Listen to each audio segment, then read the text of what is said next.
Hello hi welcome back to Learnwise. അപ്പോ നമ്മുടെ BEVA 181 course കോഡുള്ള എൻവയോൺമെന്റൽ സ്റ്റഡീസിന്റെ 4ാം സെഷനിലാണ് നമ്മൾ എത്തി നിൽക്കുന്നത്. അപ്പൊ ഇന്ന് നമ്മൾ എന്താണ് യൂണിറ്റ് 1-ലുള്ള പ്രധാനപ്പെട്ട 5 ചോദ്യങ്ങൾ ഈ സെഷന്റെ ഭാഗമായിട്ട് ഡിസ്കസ് ചെയ്യാൻ പോവാണ്. സോ നമുക്ക് അതിന്റെ ഡീറ്റെയിൽ ഡിസ്കഷനിൽ കിടക്കാം. അതിന് മുൻപായിട്ട് ലേൺവൈസിനെ ഞാൻ ജസ്റ്റ് ഒന്ന് നിങ്ങൾക്ക് പരിചയപ്പെടുത്തി തരാം. വീട്ടിലിരുന്നുകൊണ്ട് തന്നെ നമ്മുടെ മുടങ്ങിപ്പോയ ഡിഗ്രി PG വിദ്യാഭ്യാസം ഓൺലൈനായിട്ട് ഗംഭീരമായിട്ട് പൂർത്തീകരിക്കാനുള്ള മുഴുവൻ കോച്ചിങ് സപ്പോർട്ട് നൽകുന്ന കേരളത്തിലെ ബെസ്റ്റ് പ്ലാറ്റ്ഫോമാണ് ലേൺവൈസ് എന്ന് പറയുന്നത്. നിലവിൽ 18 കോഴ്സുകൾക്കുള്ള കോച്ചിങ് നൽകുന്നുണ്ട്. 10 ഡിഗ്രി കോഴ്സുകളും 8 PG കോഴ്സുകളാണ്. അതിന്റെ ഒക്കെ ഡീറ്റെയിൽസ് നിങ്ങൾക്ക് അവിടെ കാണാം. കൂടുതൽ ഡീറ്റെയിൽസ് ഞാൻ വീഡിയോയുടെ അവസാനം പറയാം. ഓക്കെ, സോ ഇന്ന് നമ്മൾ ഡിസ്കസ് ചെയ്യാൻ പോകുന്നത് നമ്മൾ പറഞ്ഞു യൂണിറ്റ് 1 ആണ്, അവർ എൻവയോൺമെന്റ്. അതാണ് യൂണിറ്റ് 1ന്റെ പേര്. അപ്പൊ നമ്മൾ 4ാം സെഷൻ ഉൾപ്പെടുത്തിയിട്ടുള്ള ഓരോ ചോദ്യങ്ങളിലേക്കും അതിന്റെ ഉത്തരങ്ങളിലേക്കും അതിന്റെ എക്സ്പ്ലനേഷൻസിലേക്കും നമുക്ക് കടക്കാം. ക്വസ്റ്റ്യൻ നമ്പർ 16 നോക്കുക. നമ്മൾ കണ്ടിന്യൂഷൻ ആയിട്ടാണല്ലോ ക്വസ്റ്റ്യൻസ് കൊണ്ടുവരാറുള്ളത്. സോ ക്വസ്റ്റ്യൻ നമ്പർ 16ലേക്ക് വരുമ്പോൾ, in the context of water conservation what does the term xeriscaping refers to? Water conservation methods ഒരുപാടുണ്ട് ലോകത്ത്. അപ്പൊ അതിൽ പെടുന്ന ഒന്നാണ് ഈ സെറിസ്കേപ്പിംഗ് എന്ന് പറയുന്ന ഒരു മെത്തേഡ്. അപ്പൊ എന്താണ് ഈ ഒരു മെത്തേഡ് കൊണ്ട് ഉദ്ദേശിക്കുന്നത് എന്നാണ് ചോദ്യം. 4 ഓപ്ഷൻസ് തന്നിട്ടുണ്ട്, നോക്കാം.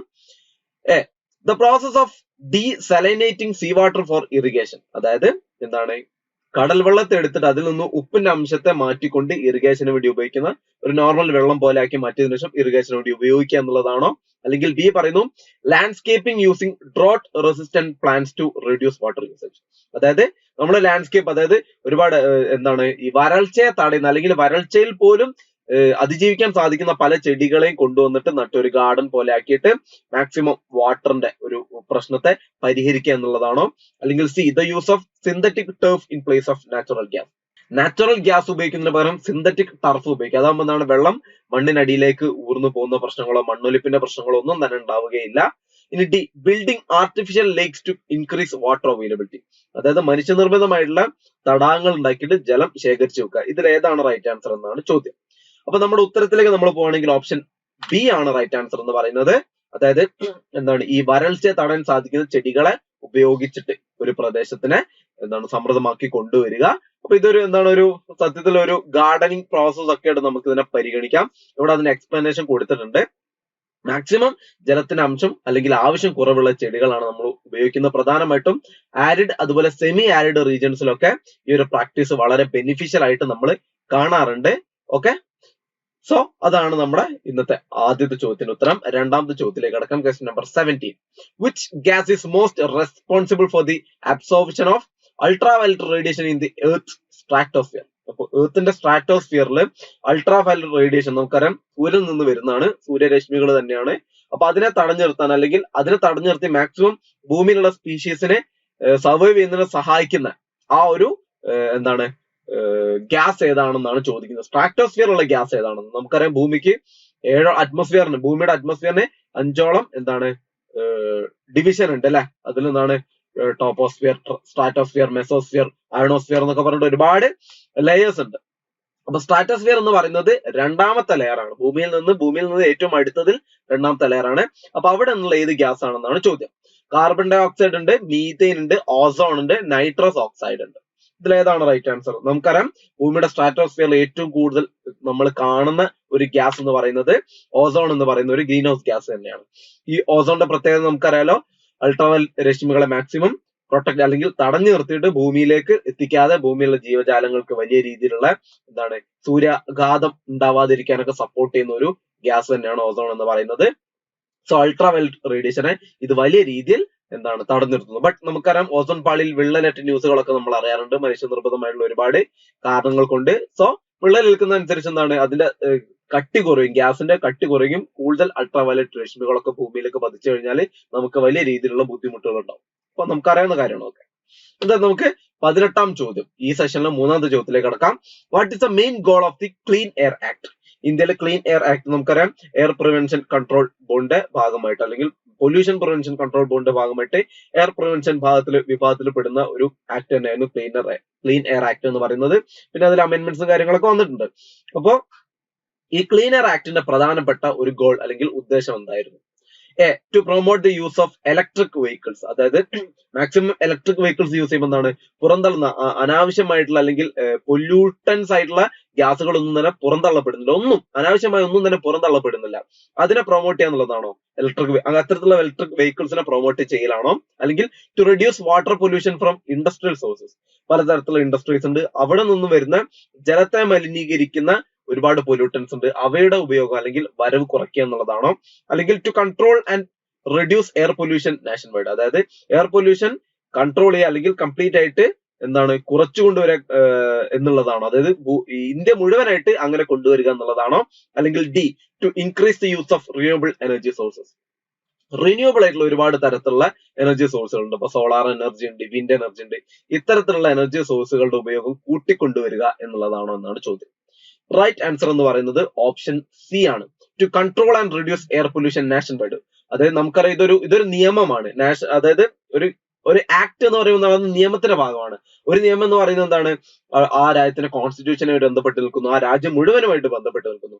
സോ രാജ്യമൊട്ടാകെ ഈ എയർ പൊല്യൂഷൻ റെഡ്യൂസ് ചെയ്യുക, കൺട്രോൾ ചെയ്യുക എന്നുള്ളത് തന്നെയായിരുന്നു അതിന്റെ ഉദ്ദേശം എന്ന് പറയുന്നത്. ഓക്കെ, പ്രധാനമായിട്ടും ഇവിടെ പറയുന്നുണ്ട് എന്താണ്, എയർ പൊല്യൂഷൻ എമിഷൻ നടക്കുന്ന സ്റ്റേഷനറി മൊബൈൽ സോഴ്സുകളൊക്കെ ഉണ്ട്. മൊബൈൽ സോഴ്സ് എന്ന് പറയുമ്പോൾ വാഹനങ്ങളൊക്കെ തന്നെ. ഇവയിൽ നിന്നൊക്കെയുള്ള മാക്സിമം ഈ എയർ പൊല്യൂഷനെ റിഡ്യൂസ് ചെയ്ത് കൊണ്ടുവരിക എന്നുള്ളത് തന്നെയാണ് ഇതിന്റെ പ്രധാനപ്പെട്ട ഉദ്ദേശം. അതുവഴി എൻവയോൺമെന്റൽ ഹെൽത്ത് ഇംപ്രൂവ് ചെയ്യുക. 19ാം ചോദ്യം, which type of energy source is derived from organic material from plants and animals. Okay, നോക്കുക ഏത് ടൈപ്പ് ഓഫ് ഓർഗാനിക് മെറ്റീരിയൽ ആണ് ഇവിടെ പ്ലാന്റ്സിൽ നിന്നും ആനിമൽസിൽ നിന്നും വരുന്നത്. അതൊരു എനർജി സോഴ്സ് ആയിട്ട് നമ്മൾ ഉപയോഗിക്കാറുണ്ട്. അതിന് നമ്മൾ വിളിക്കുന്ന പേരെന്താണ്? ജിയോ തെർമൽ എനർജി എന്നാണോ വിളിക്കുക, ബയോമാസ് എനർജി എന്നാണോ, ഹൈഡ്രോ ഇലക്ട്രിക് പവർ എന്നാണോ, അല്ലെങ്കിൽ സോളാർ പവർ എന്നാണോ? എന്തായിരിക്കും റൈറ്റ് ആൻസർ? അതെ, ഓൾമോസ്റ്റ് എല്ലാവർക്കും കിട്ടിയിട്ടുണ്ട്. കാരണം ആനിമൽസ് പ്ലാന്റ്സ് എന്ന് പറയുമ്പോൾ എന്താണ്, അത് ബയോഡൈവേഴ്സിറ്റിയുടെ ഭാഗമാണ്, അത് ബയോഡീഗ്രേഡബിൾ ആയിരിക്കും നമ്മുടെ എന്ത് പ്രോഡക്റ്റ് ആണെങ്കിലും. സോ അത് ബയോമാസ് എനർജിയുടെ വിഭാഗത്തിലാണ് വരിക. ഓക്കെ, അത് നമ്മുടെ എന്താണ് ബിലോങ്ങിങ്സ് ആയിട്ടുള്ള, ഇപ്പൊ നമ്മള് ജന്തുക്കളൊക്കെ ചത്തടിഞ്ഞു കഴിഞ്ഞാൽ അല്ലെങ്കിൽ അവരിൽ നിന്നും എന്താണ് എക്സ്ക്രീറ്റ് ചെയ്യപ്പെടുന്ന കാര്യങ്ങളൊക്കെ ഈ ബയോമാസ് എനർജിക്ക് സഹായിക്കുന്ന കാര്യങ്ങളാണ്. സോ ഇതാണ് ഒരു organic material from the plants and animals which help to എന്താണ് പ്രൊഡ്യൂസ് പവർ. ഓക്കെ, പവർ നമുക്ക് പ്രൊഡ്യൂസ് ചെയ്യാൻ സാധിക്കും. അത് നമുക്ക് പിന്നെ എന്താണ് കൺവേർട്ട് ചെയ്തിട്ട് ഇലക്ട്രിക് പവർ ആയിട്ടൊക്കെ തന്നെ നമുക്ക് ഉപയോഗിക്കാം, അല്ലെങ്കിൽ ഫ്യൂൾസ് ആയിട്ടൊക്കെ തന്നെ ഉപയോഗിക്കാൻ സാധിക്കും എന്നുള്ളതാണ്. So the right answer is biomass energy. അപ്പൊ അതിൽ മറ്റുള്ളവയെ കുറിച്ച് ജസ്റ്റ് ഒന്ന് പറയുകയാണെങ്കിൽ ജിയോ തെർമൽ എനർജി നമുക്കറിയാം, ഭൂമിയുടെ ഏറ്റവും അകത്തുള്ള കോറിൽ നിന്നുള്ള ഹീറ്റിനെ നമ്മൾ എന്താണ് ഉപയോഗിച്ചിട്ട് ഇലക്ട്രിക് പവർ ആക്കി കൺവേർട്ട് ചെയ്യാണ്. ഹൈഡ്രോ ഇലക്ട്രിക് പവർ എന്ന് പറയുമ്പോൾ വാട്ടർ ഫോഴ്സിനെ ഉപയോഗിച്ചിട്ട് നമുക്ക് ഇലക്ട്രിക് പവർ ഉണ്ടാക്കി എടുക്കാൻ പറ്റും. സോളാർ പവർ എല്ലാവർക്കും അറിയാം, സൂര്യകിരണങ്ങളെ ഉപയോഗിച്ചിട്ട് പവർ ജനറേറ്റ് ചെയ്യുക എന്നുള്ളതാണ്.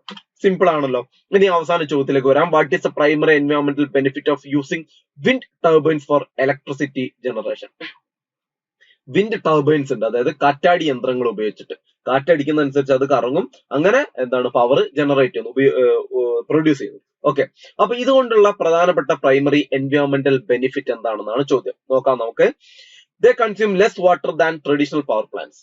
ഓക്കെ, അതായത് ട്രഡീഷണൽ ആയിട്ട് പവർ പ്ലാന്റ്സിനെക്കാളും ഏറ്റവും കുറവ് പവർ മാത്രമേ ഈ എന്താണ് വിൻഡ് ടർബൈൻസ് കൺസ്യൂം ചെയ്യുന്നുള്ളൂ എന്നാണ് പറയുന്നത്. ഓക്കെ, ദേ produce electricity without emitting green house gases. അതായത് ഗ്രീൻ ഹൗസ് ഗ്യാസുകൾ പുറന്തള്ളാതെ തന്നെ എന്താണ് ഇവിടെ ഇലക്ട്രിസിറ്റി ഇവര് ജനറേറ്റ് ചെയ്യുന്നു എന്നാണ് പറയുന്നത്. സി പറയുന്നു ദേ എൻഹാൻസ് ലോക്കൽ ബയോഡൈവേഴ്സിറ്റി. ആ സമീപ പ്രദേശത്തുള്ള ബയോഡൈവേഴ്സിറ്റിയെ നല്ല രീതിയിൽ മുന്നോട്ട് പോകാൻ സഹായിക്കുന്നു എന്ന് പറയുന്നുണ്ട്. പിന്നെ പറയുന്നു they can be easily relocated to different sites. അത് പല പ്രദേശത്തേക്കും റീലൊക്കേറ്റ് ട്രാൻസ്പ്ലാന്റ് ചെയ്യാൻ പറ്റുമെന്നൊക്കെയാണ് പറയുന്നത്. ഇതിലെ റൈറ്റ് ആൻസർ ഓപ്ഷൻ ബി ആണ്. ദേ produce electricity without emitting green house gases. Okay, അപ്പൊ ഇതൊരു മെഷീൻ പോലെ നമുക്ക് തോന്നും ഈ ടർബൈൻ എന്ന് പറയുന്നത്, കാറ്റാടി യന്ത്രം എന്ന് പറയും, യന്ത്രം എന്നാണ് നമ്മൾ പറയാ. ബട്ട് ഇതിന്റെ പ്രത്യേകത എന്ന് പറഞ്ഞാല് ഇതിനെ പ്രവർത്തിപ്പിക്കാൻ നമുക്ക് മറ്റ് ഫ്യൂൾസിനൊന്നും ആവശ്യമില്ല. കാറ്റടിക്കുമ്പോൾ ഈ കാറ്റിന്റെ ഫോഴ്സിനനുസരിച്ച് ഇതിന്റെ പങ്കുകൾ കറങ്ങുകയും അങ്ങനെയാണ് നമുക്ക് പവർ ജനറേറ്റ് ചെയ്യാൻ സാധിക്കുന്നത്. വളരെ ബേസിക് കോമൺ സെൻസ് ആണ്, നമ്മൾ ചെറിയ ക്ലാസ്സുകളിൽ നിന്ന് പഠിക്കുന്നതാണ്. സോ അങ്ങനെയാണ് നമ്മൾ ഇവിടെ ഇതിന്റെ കൈനറ്റിക് എനർജിനെ നമ്മൾ ഇലക്ട്രിസിറ്റി അല്ലെങ്കിൽ ഇലക്ട്രിക് എനർജി ആയിട്ട് കൺവേർട്ട് ചെയ്യുന്നത്. So option B is the right answer. So ഇതൊക്കെയാണ് നമ്മൾ ഇന്ന് ഡിസ്കസ് ചെയ്യാൻ വേണ്ടി എടുത്തിട്ടുള്ള പ്രധാനപ്പെട്ട 5 ചോദ്യങ്ങളും അതിന്റെ ഉത്തരങ്ങളും. വളരെ ഗംഭീരമായിട്ട് വളരെ എഫക്റ്റീവ് ആയിട്ട് സിമ്പിൾ ആയിട്ട് നമ്മളെല്ലാം തന്നെ ഡിസ്കസ് ചെയ്തിട്ടുണ്ട്. നിങ്ങളെ വരാൻ പോകുന്ന പരീക്ഷയിൽ നിങ്ങൾ അത് ഒരുപാട് ഹെൽപ്പ് ചെയ്യും. Okay, so coming back to learn wise. വീട്ടിലിരുന്നുകൊണ്ട് നമ്മുടെ ഡിഗ്രി PG വിദ്യാഭ്യാസം ഓൺലൈനായിട്ട് പൂർത്തീകരിക്കാനുള്ള മുഴുവൻ കോച്ചിങ് സപ്പോർട്ട് നൽകുന്ന കേരളത്തിലെ ബെസ്റ്റ് പ്ലാറ്റ്ഫോമാണ് ലേൺ വൈസ് എന്ന് പറയുന്നത്. നിലവിൽ 18 കോഴ്സുകൾക്കുള്ള കോച്ചിങ് നൽകുന്നുണ്ട് എന്ന് നമ്മൾ പറഞ്ഞു. 10 ഡിഗ്രി കോഴ്സുകളും 8 PG കോഴ്സുകളുമാണ്. എല്ലാത്തിന്റെയും ലിസ്റ്റ് നിങ്ങൾക്ക് ഇവിടെ കാണാം. അപ്പൊ നിങ്ങൾ ഒരു ഇഗ്നോ അഡ്മിഷൻ എടുത്ത ഒരാളാണ് അല്ലെങ്കിൽ എടുക്കാൻ ആഗ്രഹിക്കുന്ന ഒരാളാണെങ്കിൽ മികച്ച കോച്ചിങ് സപ്പോർട്ടിനായിട്ട് ലേൺവൈസിനെ സമീപിക്കാം. അപ്പൊ ഇവിടെ കൊടുത്തുള്ള ഏതെങ്കിലും കോഴ്സിലാണ് നിങ്ങൾ അഡ്മിഷൻ എടുത്തതെങ്കിൽ വലിയ രീതിയിലുള്ള കോച്ചിങ് സപ്പോർട്ട് നമ്മുടെ ഭാഗത്തു നിന്ന് നിങ്ങൾക്ക് നമ്മൾ ഉറപ്പ് തരികയാണ്. ഓക്കെ, അപ്പൊ നിങ്ങൾക്ക് ഇതിനെക്കുറിച്ചുള്ള കൂടുതൽ ഡീറ്റെയിൽസ് അറിയാൻ അല്ലെങ്കിൽ ലേൺവൈസിന്റെ ഭാഗമാവാൻ എൻറോൾ ചെയ്യാനൊക്കെ എന്ത് ചെയ്യാം, നമ്മളുമായിട്ട് കോൺടാക്ട് ചെയ്യാം. താഴെ കാണുന്ന നമ്പർ 7592939616 എന്നുള്ള നമ്പറിൽ കോൾ വഴിയോ വാട്സപ്പ് വഴിയോ ബന്ധപ്പെടാം. അതുപോലെ തന്നെ നമ്മുടെ കമന്റ് ബോക്സ് അല്ലെങ്കിൽ നമ്മുടെ ഡിസ്ക്രിപ്ഷൻ ബോക്സിൽ നമ്മുടെ മറ്റ് ഡീറ്റെയിൽസ് കൊടുത്തിട്ടുണ്ട്. നമ്മുടെ ആപ്പ് ഡൗൺലോഡ് ചെയ്യാനുള്ള ലിങ്ക് ഉണ്ട്, നമ്മുടെ വെബ്സൈറ്റ് അഡ്രസ് ലിങ്ക് കാര്യങ്ങളൊക്കെ ഉണ്ട്. അതൊക്കെ നിങ്ങൾക്ക് ചെക്ക്ഔട്ട് ചെയ്തിട്ട് നിങ്ങൾക്ക് എന്താണ് വിശ്വാസമായതിനു ശേഷം നിങ്ങൾക്ക് ഇഷ്ടപ്പെട്ടതിന് ശേഷം മാത്രം നമ്മളിൽ എൻറോൾ ചെയ്താൽ മതി. ഉറപ്പായിട്ടും നിങ്ങൾക്ക് അത് ഇഷ്ടപ്പെടുമെന്ന് തന്നെയാണ് നമ്മൾ വിശ്വസിക്കുന്നത്. എന്തായാലും നമ്മുടെ ചാനൽ വഴി ഇത്തരത്തിലുള്ള ഒരുപാട് കണ്ടന്റ് അല്ലെങ്കിൽ ഇഗ്നോ അപ്ഡേറ്റുകളും കാര്യങ്ങളൊക്കെ തന്നെ ഒരുപാട് ക്ലാസ്സുകളൊക്കെ തന്നെ നിങ്ങളിലേക്ക് സമയത്തിന് നമ്മൾ എത്തിക്കാറുണ്ട്. സോ കൂടുതൽ വീഡിയോസിന് വേണ്ടിയിട്ട് ചാനൽ സബ്സ്ക്രൈബ് ചെയ്യുക. വീഡിയോ ഇഷ്ടപ്പെടുകയാണെങ്കിൽ ലൈക്ക് ചെയ്യുക, ഷെയർ ചെയ്യുക. നിങ്ങളുടെ അഭിപ്രായങ്ങളും നിർദ്ദേശങ്ങളും കമന്റ് ആയിട്ട് രേഖപ്പെടുത്താം. എന്തായാലും മറ്റൊരു വീഡിയോയിൽ അടുത്ത സെഷനുമായിട്ട് നമുക്ക് വീണ്ടും കാണാം. അതുവരേക്കും ഗുഡ് ബൈ.